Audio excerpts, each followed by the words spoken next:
Hey guys, David here.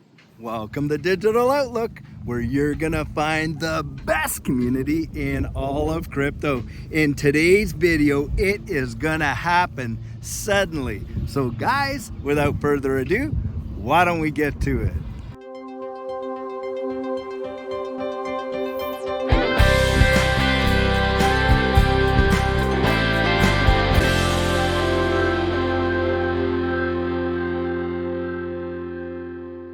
Well guys, I just can't tell you how happy I am to actually be back outdoors and doing these walks and taking you with me.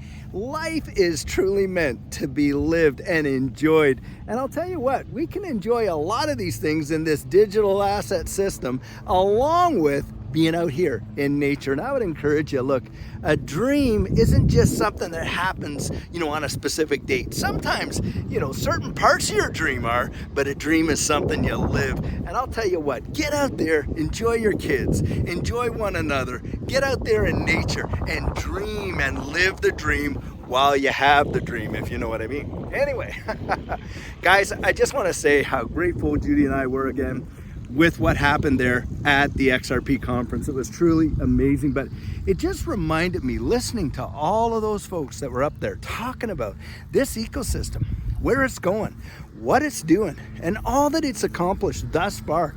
It truly is mesmerizing. It is absolutely monumental when you consider the strides that we have seen in this digital asset space, and especially in the XRP ecosystem.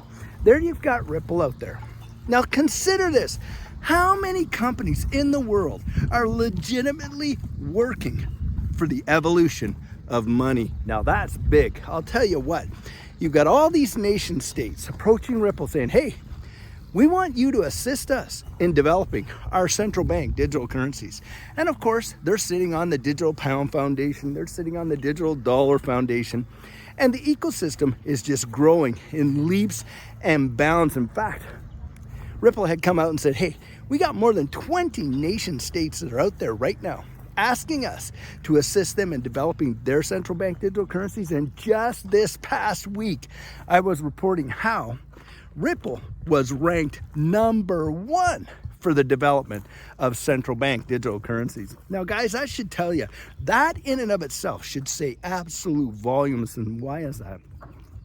When you think of our monetary system, obviously you got to think about our monetary instruments. And what do we have presently? Well guys, we have a fiat-based monetary system that is backed on nothing other than the confidence folks have in the economies of the nations that issue them. And that's how these things are ranked. And of course, you've got this basket of currencies that most currencies are traded against, and included in there is the world reserve currency, or what was the world reserve currency, the US dollar. And now we're watching the US dollar and this entire fiat system absolutely implode. And in the process of doing that, you have been seeing development, change, and strides towards what, guys? A new type of monetary system. You guessed it. Now you think how that is going to affect the global economy and the lives of individuals on a major scale. Look, we have never seen something like this in our lives, in our parents' lives, nor in our grandparents' lives. The significance of this change cannot be overestimated. It is absolutely phenomenal. And here we are, right at the very core, the center of it. And you're seeing people just kind of like, it's almost like they got their blinders on. And they're thinking, yeah, but hey, we're never really going to see any kind of, it's years and years off, when you're literally watching nation states come out there and tell you flat out that they're doing it. Now, in my prior job, working for the federal government, look, in the tax department, all of these taxation, centers around the world have major international treaties with one another. Treaties for information, treaties for collection, and all this kind of stuff. And they would put out, hey, their vision, I remember Vision 2020. Well, guys, the world has a vision. And that vision right now is 2030. Do you not think that these governments are coordinating with one another? Well, of course they are. In fact, you don't even have to go that far down. You literally just go on the WEF's website, the Bank of International Settlements website, the International Monetary Fund, their website. And what do you see? You see PDF after PDF after PDF telling you what? Change is coming. Change is coming. Now, for most folks, it's going to happen suddenly. Suddenly. Why? Because they're absolutely, completely oblivious to what's on the horizon, and they really don't want to hear about it. Why? You know why, guys? People fear change. And in fact, in major organizations, you get this, in major big organizations, they literally have executives employed to deal with what? Change management. And why is that?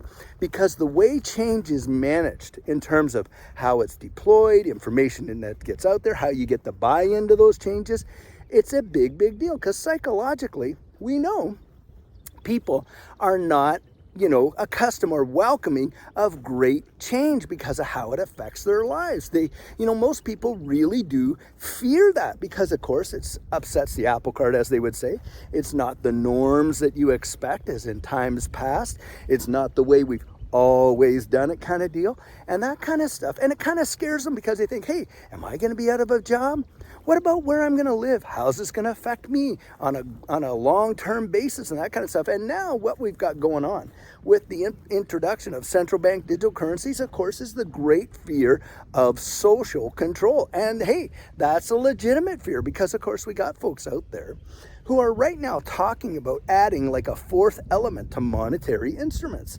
Now, I've said this many times before, but if you've never tuned in and you're not aware of it, a monetary instrument has three things going for it right now. Of course, it's a store of value, it's a unit of account, and it's a medium of exchange. So let's think of a few things that fit the bill there, right? Of course, gold does, doesn't it? Because gold's been a traditional store of value for 5,000 years? It's God's money, right? What about a unit of account? Well, we measure it by weight.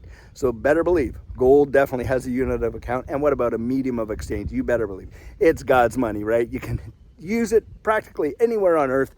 People will accept gold in that capacity or convert it to the local currency. Now, what about our fiat system? Well, yeah, you got a store of value there. People have bank accounts all the time. Hey, we were kids, you had a little piggy bank and grandpa came along and gave you a dollar coin and you dropped it in there, or, you got a, 25 or 50 cents from the tooth fairy and into the piggy bank it went. So yeah, of course, it's a store of value. Unit of account, 100 cents to $1. Medium of exchange, well, hey, obviously, that's what people take. It's legal tender. Well, what about some of these digital assets? Hey, XRP right there. Well, hey, is it a store of value? It is for sure. What about a unit of account? Wow, a million drops for one XRP. Phenomenal. And on top of that, what about a medium of exchange? Well, hey guys, there are people right now here in the United States being paid their salary in XRP. Change is on the way in a big way. Now, that fourth element about central bank digital currencies that is really kind of getting people right now is the whole social control aspect of it. And that's where the fear is coming in. But guys, I'm telling you what, things are going to happen whether we plan for it or not. I mean, we can do the ostrich deal and just kind of drag our heels all the way. But technology and the changes that are happening worldwide are going to come along. Now, I think we need to be getting out there and vocalizing our concerns about, hey, we don't want these kind of social controls and the raping of our anonymity when it comes to how we transact in our purchases and things like that. But guys, I want you to think about something else. We've already been, in a way, preconditioned for the release of that. How is that? Well, most of us are using credit cards or we're using debit cards and things like that. Now, I'll tell you what. Those systems track your spending habits. It's an absolute fact. And they know most people are not transacting in cash right now because why? There's not enough of it to go around. There's only 6% of actual cash for all deposits on record in the banks. And when you think about that, most people aren't walking around with any significant sums of money in their wallets. They're walking around with their plastic. And so we're already, in a way, preconditioned to accept that all of our purchasing history is being tracked. Now, the thing we're not really aware of is this, and we don't think about it often in this way, but we are also preconditioned to having our spending controlled. And how is that? Well, guys, do you know what your point of sale limit is on your debit cards? When you go up and you can make a purchase, most people, their point of sale limit is like $1,500. It doesn't matter if you have 15 million in the bank. Well, maybe if you have 15 million, your limit could be a bit higher, but there's still limits on it. You can't, you could have $10,000 in the bank.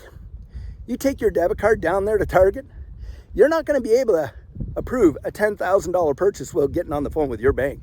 Because why? There is a limit, a spending limit on your debit card. Now they say, hey, that's for your protection, of course, if you lost your debit card and things like that. But guys, do you really think that's what it is? We're talking about spending controls, and that's how we're being preconditioned. But most of us really haven't thought about that. But guys, it's all heading up and leading up to something. It's leading up to these future changes, which are going to be monumental. And just think about this. If you could have, back there in the internet days, invested in the protocol like hypertext transfer protocol, or, all the different TCP and all that kind of stuff, but we couldn't, could we? What we could invest in are things that were built on top of those protocols. But here in this space, you can invest in the actual protocols that are involved with the evolution of money. And that is mesmerizing. But do you think that most people are aware of these changes and these opportunities?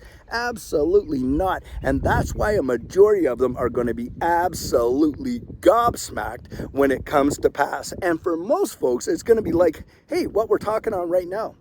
Do you know that these phones, these iPhones, all these smartphones didn't exist in 2007? Yep. That doesn't seem that long ago, does it? Not long at all.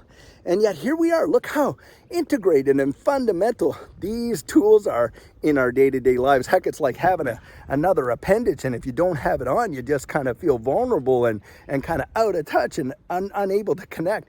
That's how fundamental these tools and devices have come into our lives. Now, just put that into play when you think about your digital identity or money, these monetary instruments. And you just imagine how conditioned, how, just integrated those things are going to be. And that some folks out there haven't really thought a long way down the road and are missing the very opportunity that could change their lives forever. I mean, really, right now you're getting a lot of people that are all down on Ripple today. Why? Oh, well, because Ripple dropped down there, about 40 cents? Wasn't it not too long ago, just back in June, we were at like 17 point some cents. Come on, guys, look down the road. What do you think? Are you getting into this ecosystem so you can see a 10-cent move? I don't think many of us are we? We're looking down the road and saying, hey, there is such fundamental strengths in this. I mean, just imagine. And that is just the central bank digital currency side. That is just a small sliver of what's being offered there.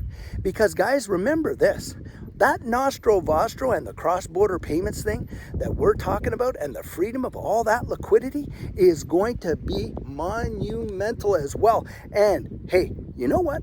The price of XRP is not going to be pumped up by the use of cross-border payments like a lot of people think. Not even close. Do you know what it's going to be, guys? I'll tell you right now. What it's going to be. It's going to be folks that are building on the XRP ledger and the onboarding of new and innovative ways in which to use this tokenization system and the value of tokenization. I mean, when you're talking about that, you're not just talking about the creation of, XRP tokens as they were. And there's only 100 billion of them, of course, and no more are going to be created. But guys, it's what people are tokenizing when they're taking actual goods. Like, for instance, these houses here. Imagine if those titles are tokenized and you could fractionalize that token where a multiplicity of people could be owners of the same house. Now, that's already happening. What about gold? Well, gold is in, ETFs, right? And all that, and people invest in that. Well, what if you were tokenizing gold? Wow, that's something else, and something that, you know, we see in other areas where tokenization is a big deal. Fractional tokenization is, of course, in high-end artwork. And you got masterworks out there literally tokenizing artwork so they can sell it in small lots, and you could literally own a part of history. I mean, you're talking some of these major, like, you know, who are some of the big ones there that are just phenomenal painters and artists, and not only paintings and art, but musicians, and on and on and on it goes. Pieces of artwork, and that's massive. But the thing is this, you're going to see the demand for these tokens is going to come out of the utility of them. How different utilities are going to come along and utilize them. Do you know there's about 7,000 other companies that utilize the XRP ledger and XRP outside of Ripple? And did you ever think about this? Do you know a competitor could come along of Ripple doing the exact same thing that they do and literally utilize the XRP ledger to do it, and XRP, and compete with Ripple? Yep. That shows you guys that this is not just some sort of a product created by Ripple being dumped on the market, as all say, but what we're seeing here is we're seeing a technological revolution. Now that's just in XRP. Take it further. Look at XLM. Look at Hedera Hashgraph. Look at all of these ecosystems and just ask yourself this. Where do you see this down the road? You know, is the utility evaporating? Have these ecosystems contracted, or have they really, really expanded? Well, we know that they've expanded, haven't we?